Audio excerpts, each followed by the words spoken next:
Herkese merhaba brolarım. Nasılsınız? Keyifler yerindedir umarım. Bu videomda antrenman taktiklerini anlatacağım. Bu 79. seviyenin de yaptığım antrenman modelleriyle konuşacağız arkadaşlar. Takımın genel antrenmanı nasıl olmalı ve bu takımda günlük antrenmanları nasıl yapıyorum?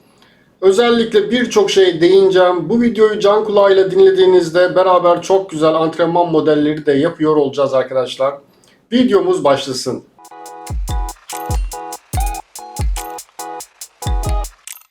Arkadaşlar antrenman modellerine geçmeden önce bizim takımımızın nasıl bir özellikte olduğunu iyice keşfetmemiz gerekiyor.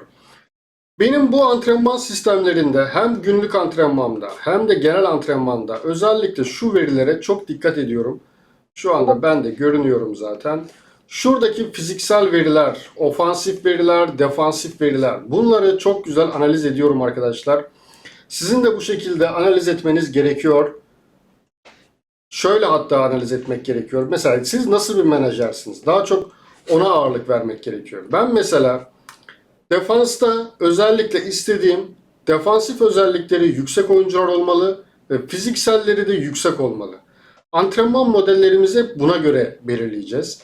Orta saha ise yani MC'ler ise bu oyuncular ise bunların hepsi yüksek olmalı ki gerçekten orta saha oyunu tutuyor. O yüzden orta sahada yükseklik çok önemli. Hücumda da aynı şekilde. Hücumda da bu sefer ofansifleri yüksek istiyorum. Hatta şu MC'yi almasak da olur. Ofansifleri yüksek istiyorum. Keza şurada Arda da kaldı. Ve fizikselleri yüksek istiyorum. Bu yüzden de antrenman modellerinde bunlara dikkat ettim ve böyle kendim bir antrenman modelleri keşfettim. Şimdi bunları sizlerle paylaşacağım. Siz de bu şekilde antrenman modelleri geliştirebileceksiniz. Öncelikle baştan söyleyeyim arkadaşlar. Diyelim ki sabahtan itibaren kalktık. Ben günlük antrenmanlarımı nasıl yapıyorum ve bir de akşam da antrenman yapıyorum. Onu da paylaşıyor olacağım. İlk başta sabah kalktığımda, sabah uyanıyorum efendim yatağımdan. Bakıyorum doğmuş benim güneşim. İlk antrenman modelim, hatta bugünden değil dünden başlayalım. Kalecilerle ne oluyor? İlk başta kalecilere antrenman yaptırıyorum. Peki ben kalecilerimden ne istiyorum? Yani buna çok dikkat etmemiz gerekiyor. Ben şu andaki kalecilerimden, yani az kalecimden daha doğrusu, çünkü benim için önemli olan o. Refleksini iyi istiyorum, konsantrasyonunu yüksek istiyorum. Ya diğerleri çok da mühim değil benim de. Şu anda zaten iletişim de yüksek yani. O yüzden çeviklik çok önemli değil ama iletişimin de yüksek olması iyi. Çünkü kaleciyle karşı karşıya pozisyonlarda iletişim devreye giriyor. Sezgi de zaten bir o kadar önemli. Şu anda bende bunlar yüksek olduğu için bunları çok önemsemiyorum. Şunlar da önemlidir gerçi yani. Benim şu anda en çok önemsediğim refleksler ve konsantrasyon. Şu anda gördüğünüz gibi en düşük bunlar kaldı. Bu yüzden de kalecime ilk başta bu antrenmanı yaptırıyorum. Bu antrenman modellerini siz de kendiniz belirleyebilirsiniz. Ben mesela az önce ne dedim? Refleksler ve konsantrasyonu istedim. Şu anda bakıyoruz böyle şut, birinci sıraya şut tekniği koymuşum. Buradan refleksleri alacağım yani. Refleksleri almasını istiyorum. Daha sonrasında zaten kaleci antrenmanı fix yani. Bu kaleci antrenmanlarında hepsi olması lazım. Ben 2 tane koydum. Siz farklı da koyabilirsiniz. Daha sonrasında konsantrasyon istemiştim. Tekli defansta da konsantrasyonu alıyoruz böylece. Ve tabii ki bir de fizikselde de merdivenli Gareka'dan buradan da gene konsantrasyonu alıyorum. Isınmadan da zaten refleksleri alıyorum. Böyle bir antrenman modelini bunu ben her gün kalecime yaptırıyorum. Daha değiştirebilir ama şu anda bana ne refleksle konsantrasyon lazım olduğu için kalecime 4 tane de kaleci seçiyorum. Hatta şöyle de yapabiliriz. Yani şimdi bakın şurada kondisyon bonusları artsın diye şurada kondisyon şeyleri seçtiğim için buraya 4-8 tane daha oyuncu eklersem eğer bu sefer kondisyonum da artacak. O yüzden kondisyonu da şey yapabiliriz. Şurada mesela ne diyor? 8 tane oyuncu olması lazım. Bu yüzden 8'e tamamlayarsak eğer kondisyon da bu sefer artacaktır. Orada da mini bir halka dönecektir. Yani maksat halka dönsün diye yani. Kalecilerim için bu şekilde, diğer modeller de bu şekilde. Bunu eminim yani umarım çok güzel anlatabilmişimdir yani. Neye ihtiyacım varsa onları seçiyorum. Ya da zaten çoğu usta menajer bu şekilde yapıyor. Daha sonraki antrenman performansına göre de değişiyor. Günün ilk antrenmanını, bu 79. seviye için diyorum. İlk antrenman kaleciler. Daha sonra hücumculara dönüyorum. Hücumcularda zaten ilk dikkat ettiğim şeylerden biri de şut ve yaratıcılık oluyor. Bu yüzden de ama şu kalecimi de seçiyorum. Az kalecimi de hücumcularla beraber antrenman yaptırıyorum. Bunun çok ekmeğini yiyorum arkadaşlar. Size de mutlaka tavsiye ederim. Hücumculara tabii ki MC'leri de ekliyorum. MC'lere hem hücumda hem defansta hepsinde MC'lerin mutlaka olmalı. O zaman ki hani belirttiğim özelliklerin hepsini hem defans hem de ofansif özelliklerin hepsini almış oluyor. Hücumculara yapacağım antrenman modelinde ise yani hücumda şu anda çok olmasa da yaratıcılığı düşük benim takımın, oyuncuların. Yani şuraya gelip baktığımızda yani yaratıcılık bir Arda Güler'in 135 ama diğer hücumcuların yaratıcılığı düşük. Yaratıcılık ne işe yarıyor? Yaratıcılık arkadaşlar hem top sürerken daha efektif oluyor hem pas verici adamı seçerken daha yani orta sahanın orada gevelemiyor topu. Ne yapacağını bilmiyor. Bazen o maçları izliyorken görüyoruz. Oyuncunun top ayağında ne yapacağını bilmiyor. Siz de maçı izlerken böyle analiz etmeniz gerekiyor ki oyuncu ne yapacağını bilmediği zaman bu şekilde oyuncunun yaratıcılık özelliklerini özellikle geliştirmek gerekiyor ki yaratıcılık çok zor gelişen bir yöntem. Yani çok az şey de var. O yüzden yaratıcılığı olabildiğince geliştirmek gerekiyor. Ben de yaratıcılık ve şuta ağırlık verdiğim için bu antrenman modelini denedim. Buradan işte şutu aldık. Yani şut tekniğinden de keza gene şutu ve bitiriciliği aldık. Maksat ilerideki antrenmanlarımız efektif bir şekilde artsın. Siz de bu şekilde kendi modelinizi kendiniz belirleyebilirsiniz. Hızlı kontrataklardan yaratıcılık. Bakın yaratıcılık çok az yerde var. Yani çok az bir antrenman modellerinde var. O yüzden yaratıcılığın mümkünse olabildiğince her yerden aldım yaratıcılık olan hepsini hemen hemen aldım. Ki yaratıcılığım artsın. Siz de bu şekilde takımın yaratıcılığını arttırmaya yönelik yani neyi düşükse ona göre bir model belirleyebilirsiniz. Tabii ki bunları video desteğiyle yapıyorum. Yani ikinci antrenmanımı da gene bir video daha izledim. Mesela 2 video izlemiş oldum. Şimdi geliyorum bir de savunmacılarıma. Savunmacılarıma da gene orta saha oyuncularımı dahil ediyorum. Savunmacılarımdan istediğim ise tamamen top çalma ve markaj. Bu ikisi yüksek olsun. Savunma oyuncusundan beklentilerim bunlardır. Tabii ki pozisyon alması da yüksek olmalı, kafa vuruşu aynı, güçlü olmalı, pas vermesi de iyi olmalı ki defanstan top çıkabilmeli. Hızlılık keza. Şimdi mesela benim şu anda mesela takımda genel anlamda neyse ona değineceğim.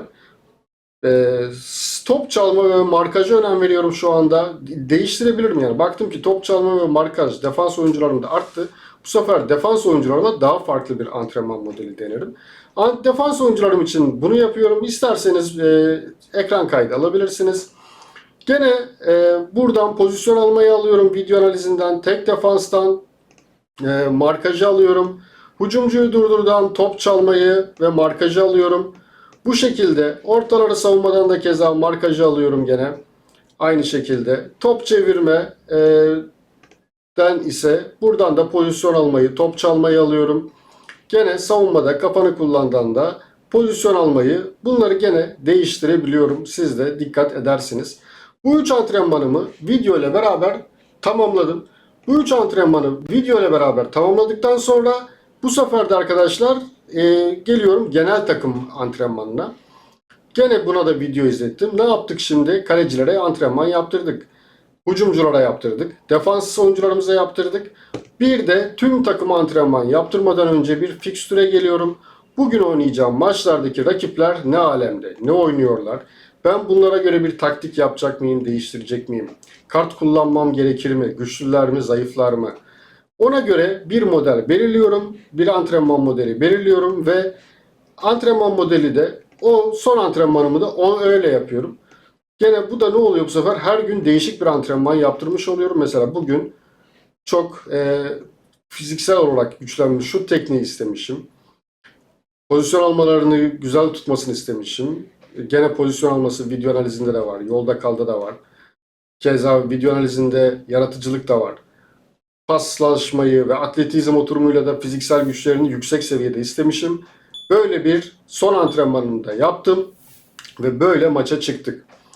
Ama bu antrenman modellerinde ya buraya kadar çok fazla yemiyor. %18-20 yiyor. Çünkü Bir mevkiden nereden baksanız bir MC'ler hepsine dahil.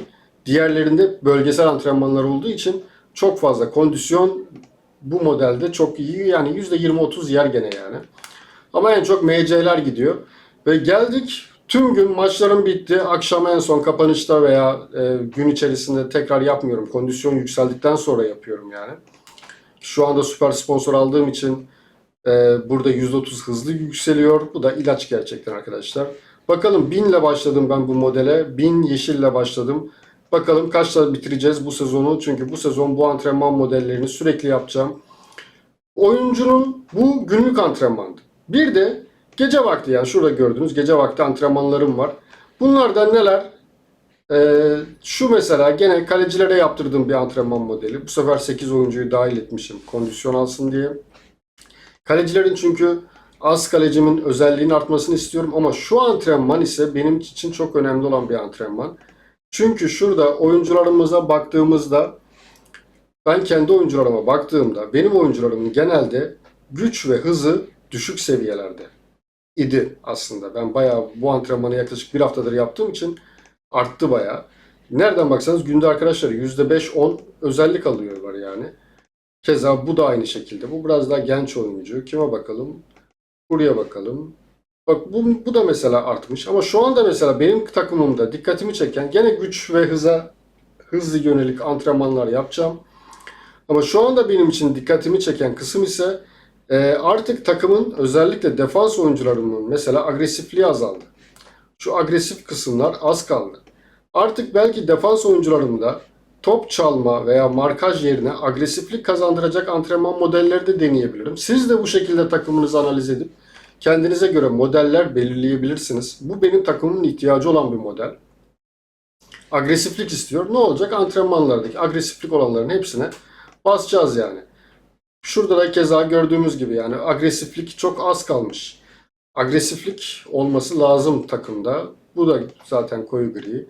Hadi defans, özellikle gene orta sahalara bakalım. Evet, yani benim takım ciddi manada agresiflik istiyor. Ama bu agresiflik istemeden önce ben bu takıma sürekli güç ve hız antrenmanları yaptırdım akşamki antrenmanlarda. Gece antrenmanı diyelim ona biz. O güç ve hız antrenmanımızda bu şekildeydi. Gene kalecilere düzgün çalıştırdıktan sonra bu sefer şu antrenman modelini güç ve hız olan tüm hepsini seçtiğim antrenman modellerinde bunlardan da tüm takıma yaptırıyorum. Bazen yedekleri almıyorum. Eğer kondisyonları sağlam kalsın diye yedeklerin az kadroyu seçiyorum. Güç ve hız alsın diye bu antrenman modelini yapıyorum. Ekran fotoğrafı alabilirsiniz ya da siz de güç, hız olan hepsini seçebilirsiniz. Yani çok ekstrem gizli bir bilgi paylaşmıyorum burada. Sadece kendi modelimi paylaşıyorum. Keza savunmacılara da aynı şekilde. Bu sefer mesela bakın ben bugün artık şu agresifliği fark ettikten sonra ben de artık defans oyuncularıma agresiflik çalıştıracağım. Bu sefer agresifliğin olduğu antrenman modelleri çalıştıracağım. Bir de bir de gene şunu da yaratıcılık için yapıyorum, evet. Burada da özellikle orta saha ve hücum oyuncularında yaratıcılığın olduğu tüm antrenman modellerini seçiyorum. Çünkü yaratıcılık çok az gelişen bir yöntem ve takım oyuncular ileride ne yapacağını bilmiyorlar. Bunun için yaratıcılık seviyelerini arttırmamız gerekiyor. Bunu da yaptırdığımda arkadaşlar yaklaşık bir %40'lık bir şey gidiyor, kondisyon gidiyor. Ben yaklaşık yani 25-30 tane ekstra yeşil harcıyorum bu antrenman modelleriyle beraber. Ama şu anda şeydeyim. Buraya 3 yazamıyorum galiba. Yazdım sanki. Yani arkadaşlar şu anda mesela süper sponsor aldığım için %20 iyileşme kısmına da geldim. Artık herhalde daha yeşil harcamam gibime geliyor. Çok az harcarım. Hemen zaten gelişiyor. Bu yüzden süper sponsor olmadan önce de dediğim gibi 25-30 tane her gün yeşil harcıyordum. Bunları tüketmeyin arkadaşlar. Yeşili her şeye basmayın yani. Bu uzun vadeli bir plan. Ne olacak şimdi? Benim takım uzun vadede bir sezonda hemen hemen benim istediğim seviyelere yavaş yavaş gelecek. Acelemiz yok zaten. Yani hepsi zaten genç çocuklar. Bir iki tane yaşlı oyuncum var. Bunlar yavaş yavaş gelişecekler zaten. Ben kendi seviyemi biliyorum. Ben 120 civarı bir menajerim yani. Çok yükseklerde de gözüm yok. Alçaklarda da sarmıyor açıkçası. Bu şekilde bir model deniyorum. Benim antrenman modellerim bu şekildeydi. Bir de arkadaşlar şunun üzerinde de çalışıyorum bu aralar. Şu antrenman morali dediğimiz kısım. Bu antrenman moralini oyuncular aldığı zaman maçın içerisinde arkadaşlar maçın adamı olmaya çok büyük aday olabiliyorlar. Şurada gördüğümüz gibi Arda Güler antrenman moralini almış ve maçta da efil efil oynuyor açıkçası. Daha da güzel de oluyor. Peki bu antrenman moralini alabilmemiz için ise üzerinde çalışıyorum arkadaşlar. Discord'da şu oyuncu antrenman kısmında buradaki arkadaşlardan antrenman morali aldığı tüm antrenmanları istedim. Siz de keza Discord ücretsiz zaten, hemen profildeki linkten veya açıklamadaki linkten başvurabilir, kayıt olabilirsiniz. Direkt zaten buraya geleceksiniz ve tüm kanallardan da burada antrenman morali aldığınız tüm antrenman modelini paylaşmanızı istiyorum. Şu şekilde bu antrenman modelini yapılmış ve buradan 2 tane antrenman morali alınmış. Bu şekilde antrenman moralinin böylelikle bu model üzerinde de bir çalışma yapacağım. Gelecek videolarda da antrenman morali üzerinde bir videomuz gelecek, antrenman videosuyla alakalı. Sizden de aynı şekilde antrenman morali aldığınız tüm antrenman modellerini burada bana ekran görüntüsü atmanızı rica edeceğim arkadaşlar. Böylelikle güzel bir model geliştireceğiz hep beraber. Discord'dan da bize katılmayı unutmayın yani. Discord'dan da bize katılabilirsiniz. Hemen hemen bu sezonki yaptığım antrenman modellerinin hepsini denedim. Şu anda gördüğünüz gibi bir tek savunmacılarıma, yani gece yaptırdığım şu savunma antrenmanlarının yerine artık agresifliğe bırakacağım. Çünkü takımım tamamen şu defansları artık top çalma, markaj gayet güzel geliştiler. Artık agresiflik üzerinde duracağız. Bu yüzden de artık agresif olan tüm modelleri seçip güzel bir antrenman taktiği deneyeceğim. Deneyeceğim derken yaptıracağım her akşam. Siz de bu şekilde kendi modellerinizi bulabilirsiniz. Siz nasıl bir menajersiniz? Takımınızın nasıl oynamasını istiyorsunuz? Bunu bu şekilde analiz edip maçları da takip ettikten sonra böyle yapabilirsiniz. Bu oyun bir simülasyon oyunu arkadaşlar. Yani bir menajer gözüyle bakmanız gerekiyor ve bir menajer gibi yönetmeniz gerekiyor. Bu oyunun tabii ki ufak tefek ve özellikle 3-1-5-1'deki veya defans ve kaleci oyuncularının boş olması, zamanla umarım giderirler, yoksa oyun gerçekten de çok sıkıcı bir hal alır öyle. Yani 3-1-5-1 oynayan da keyif almıyor zaten. Ama oyunun bug'lı bir taktiği, ona umarım bir çözüm alırlar. 3-1-5-1'e değil. Yani adam 3-1-5-1 oynayabilir ama yani kaleci bir yıldız, defans bir yıldız, yani ama adam maçı alıyor. Nasıl oluyor yani? Yani bu konuda Deus'larla da çok yazıştım. Dedim ki yani top çal, şurası %1 olan bir adam, yani yazılımcılarınıza matematik öğretin, futbol öğretin. Şuralar %1 olan bir adam nasıl %30 top sürmesi olan bir adamın ayağından top alabiliyor? Veya kafa vuruşu %30 olan biri kafa vuruşu daha fazla olandan nasıl top alabiliyor? Yani bir açıklayın bakayım, bir matematikle bir açıklayın dedim yani. Bunlarda da umarım gerekli düzenlemeleri yaparlar. Bu oyun bir simülasyon olduğu unutulmamalı. Ona göre biz de keyfimize yapıyoruz arkadaşlar. Maçta gördüğün eksiklikleri böyle kendimiz gideriyoruz kendi takımımızda. İçerikler hoşunuza gittiyse beğenmeyi, kanala abone olmayı ve yeni videolardan ilk haberdar olmak için bildirim zilini açabilirsiniz. Discord'dan bize katılabilirsiniz. Bolca muhabbet ederiz. Teşekkür ve katıl butonlarını değerlendirmek isterseniz değerlendirebilirsiniz. Herkese keyifli oyunlar, iyi eğlenceler brolarım.